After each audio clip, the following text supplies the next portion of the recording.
Hi, I'm George Weinstein. I'm the director of the Atlanta Writers Conference and current president of the Atlanta Writers Club. Hi, I'm Liz Lazarus. I write psychological suspense. Free of Malice and Plea for Justice are my first two books. I'm Stephen Cooper. I write mysteries. Desert Remains and Dig Your Grave are my first two books, and I found my agent at the Atlanta Writers Conference. And the purpose of this video is to help you prepare for your next conference. And so we're going to talk about each of the activities, and we're going to get our experts here to talk about how they prepared and the successes that resulted from that preparation.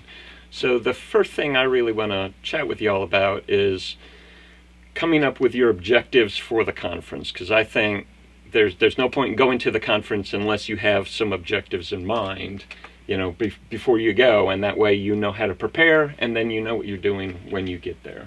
So what were your objectives when you went to your last writers conference? Well, for me, I was looking for an agent. And you do a great job of listing all the agents and editors that will be there. And so I spent quite a bit of time looking through their bios, what they were interested in. I picked a few that I wanted to pitch to formally, but I also picked the ones I wanted to meet at the reception, which was a great networking activity. So for me, it was really to find my agent for my third book.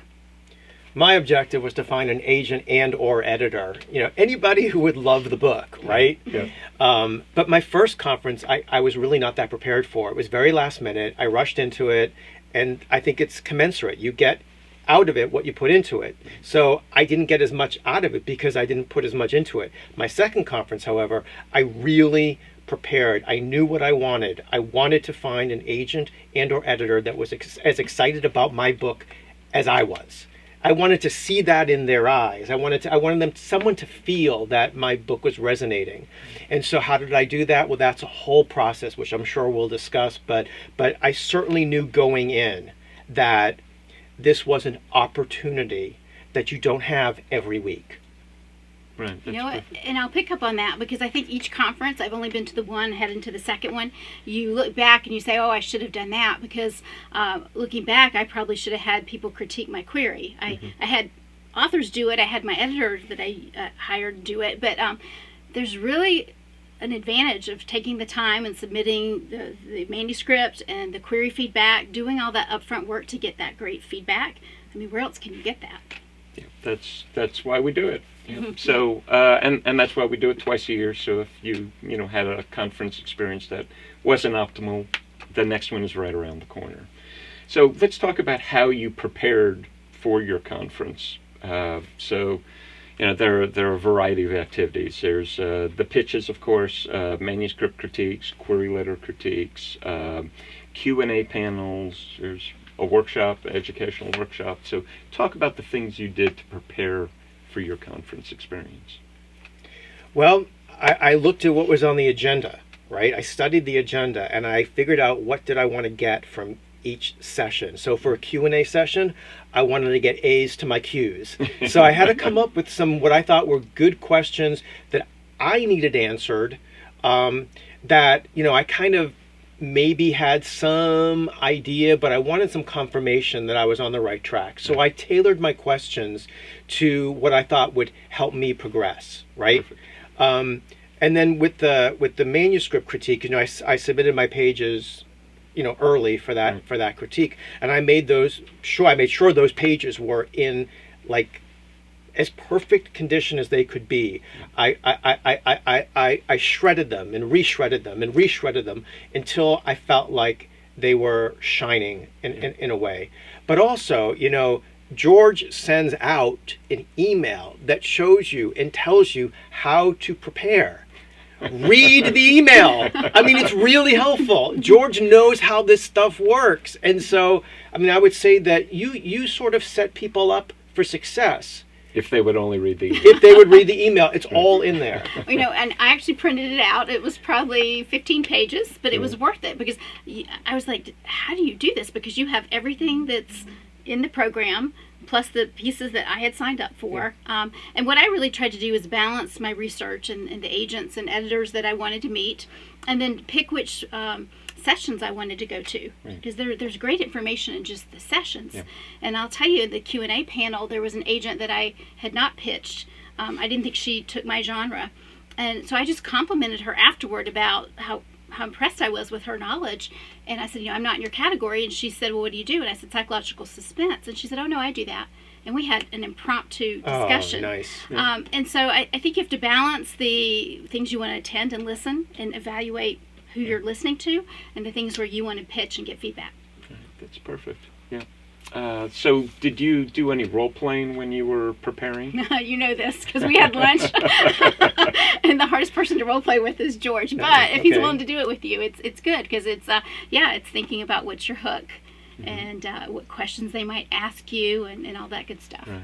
Yeah, I recommend that, and I have recommended that to most people who go to conferences, that a couple of role plays will help you prepare for the unexpected. And you should ask your role playee, if you will, to throw you some curves, because there's always going to be that question that you don't expect, as prepared as you may think that you are. Yeah. And the conference in Atlanta is slightly different because you put the query letter out first. That's right. And so there's a format that's slightly different, if you want to talk about that a little bit. All right. Yeah. So at most conferences, you walk into this room of noise where all the agents are lined up along the walls, and everybody's queued up before each one, and they're all yelling at the top of their lungs to be heard over the people on either side of them, and they're all regurgitating these memorized pitches that are by definition just awful, because they've just spent all their time memorizing every syllable and not really focused on making a connection with this person. They just want to just get it all out. And so at our conference, what we do is you bring a query letter, and that agent or editor reads the query letter before you meet with that person. So they've got a couple of minutes with it, and then you go in the room, and the query letter has done all of that hard work. Your query letter should contain your word count, your genre, your comps, the titles you're comparing your manuscript to, your platform. All of those things are in your query letter, so you don't have to regurgitate that stuff. Instead, you can have a conversation for 10 minutes building on the foundation that your query letter has laid. So lots of people forget that. They spend all their time, even though they're going to bring a query letter, they spend all their time memorizing this pitch, that they have to do at every other conference. That's key, because if that's the way you approach it, you might as well just stay home and send query letters. Right. Okay, Exactly. This is not that. This is an opportunity for you to have that conversation with an editor and or an agent and really show what you might be like to work with. That's what they want to know. As you may have the best book in the world, but if you come across as a know-it-all or difficult, they don't want to work with you. This is an opportunity for you to bring your best self to that situation and have that conversation, because the opportunity that you have to hand in that query letter ahead of time, like you say, it gives you an extra opportunity to showcase who you are as a writer. I remember you did a session right before the conference, which I thought was so useful, where you talked about the do's and don'ts of that pitch session. And it was so useful for me, because you said, I think it was, you're auditioning to be the dream client. Yes, right? you are. And when you go in with that perspective, it helps with the nerves. It helps with you thinking you have to tell everything in the first 10 minutes. You're just trying to be likable, show you're professional, show you can listen and take feedback. And I think one of the best things I did besides the research was listen to your presentation about how to pitch. I'm glad to hear that, because I think that some people will go to these conferences expecting miracles, but they don't prepare themselves to make the miracles happen. You have to do the work ahead of time. I've been to conferences. I've seen the best and the worst, and I've seen people who wander around like they're a nervous wreck. They don't know what to expect. They keep going over things with their head. And I say, first of all, breathe. Take a deep breath. Okay, that would help. Relax. These agents and editors are there because they want to. No one's making them go. They go because they want to be there, and they're genuinely interested in meeting new authors and seeing new material. Yep. Absolutely. Yep. Yep. And that's perfect. And people need to remember that when the agents and editors are meeting with you, they are paying attention to what you're saying, but there's a part of their brain that is evaluating you in terms of, can I work with this person in the future? Can I see this person as my client, or in the case of a acquisitions editor, can I see this person as one of my authors? And they're looking at you from that perspective. So if you come across as not knowing what your book is about, not knowing why you wrote your book, just difficult, argumentative, not knowing about them, right? Not knowing about them, right? All of that is, just like in any job interview, is off-putting to the employer, and in this case, the agent and editor are making this employment sort of decision, if you will. Absolutely, and you don't have a lot of time to make that great impression, so you might as well use every minute that you have to do it. And my agent says that, like, her biggest turnoffs are know-it-alls, and people who hyperbolize everything. It's the best book since War and Peace. Yeah. You know how many times agents and editors have heard that? They just filter it out. They you're wasting your time. Worse, I think they decide, oh, well, this is crap. Right. Like, my agent says that if you walk in there and say, my mother loves it, my husband loves it, that's translation for the book really sucks. Yeah. It's not that. They're not waiting to hear that. They're not waiting for you to get up there and sound off. They're waiting to have a conversation. Right. Yeah. Right. I think you have to be humble, take the feedback. The 10 minutes goes awfully fast, doesn't it? It does. It does. Yeah. Yeah. And in the case of the manuscript critique, that's 15 minutes. And that one is different from the pitch, because rather than you being an active participant, your job there in the manuscript critique is to listen. And in the query letter critique, it's to listen and take notes and really hear what they're saying, not, yeah, but, where you're constantly wanting to argue back. No. So do you want to talk about... They don't want that. I mean, actually, I've had discussions with my agents about her, bad experiences at conferences. And she says, if the people who I meet with are not interested in listening to what I have to say, if they're always arguing with me about the points I'm trying to make, why are they coming to the conference? This is really an education opportunity. You may not like what you hear, but if you want to be in the publishing world, get used to it. It is the beginning of the critique, not the end. Because if you're lucky enough to find an agent and you're lucky enough to get published, you're going to be critiqued